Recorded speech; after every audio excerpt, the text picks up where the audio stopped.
Vous êtes d'accord avec ce côté binaire ou c'est plus compliqué que cela? C'est très compliqué du fait de l'agrégation de tout le monde qui est là, c'est évident, mais en substance, c'est ça. C'est deux camps qui s'affrontent. Moi, je vais vous dire quelque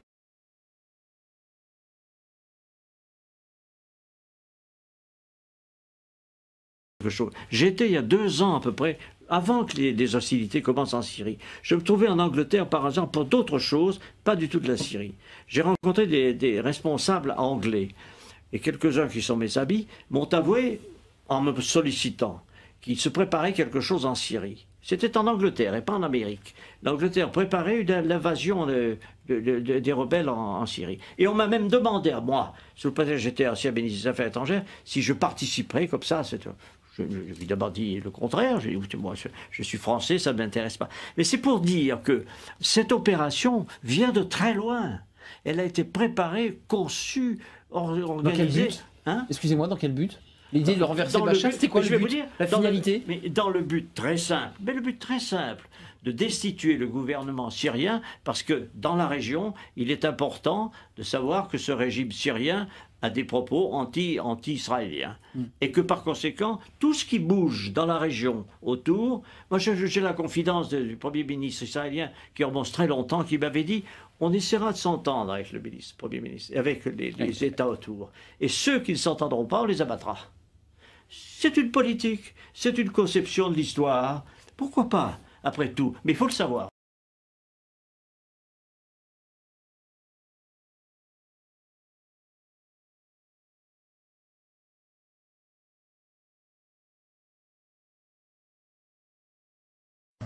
About 10 days after 9/11, I went through the Pentagon and I saw Secretary Rumsfeld and Deputy Secretary Wolfowitz. I went downstairs just to say hello to some of the people on the Joint Staff who used to work for me, and one of the generals called me in. He said, "Sir, you got to come in. You got to come in and talk to me a second." I said, "Well, you're too busy." He said, "No." He says, "We've made the decision. We're going to war with Iraq." This was on or about the 20th of September. I said, "We're going to war with Iraq. Why?" He said, "I don't know." He said, "I guess they don't know what else to do." So I said, "Well, did they find some information connecting Saddam to Al-Qaeda?" He said, No. He says, "There's nothing new that way. They've just made the decision to go to war with Iraq." He said, "I guess it's like we don't know what to do about terrorists, but we've got a good military and we can take down governments." And he said, "I guess if the only tool you have is a hammer, every problem has to look like a nail."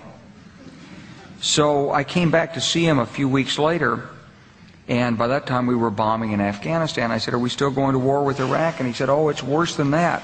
He said, he reached over on his desk, he picked up a piece of paper, he said, I just got this down from upstairs, meaning the Secretary of Defense's office today, and he said, "This is a memo that describes how we're going to take out 7 countries in 5 years, starting with Iraq and then Syria, Lebanon, Libya, Somalia, Sudan, and finishing off Iran." The truth is about the Middle East is, had there been no oil there, it would be like Africa. Nobody is threatening to intervene in Africa. The problem is the opposite. We keep asking for people to intervene and stop it. And there's no question that the presence of petroleum throughout the region has sparked great power involvement. Whether that was the specific motivation for the coup or not, I can't tell you, but there's always been this attitude that somehow we could intervene and use force in the region.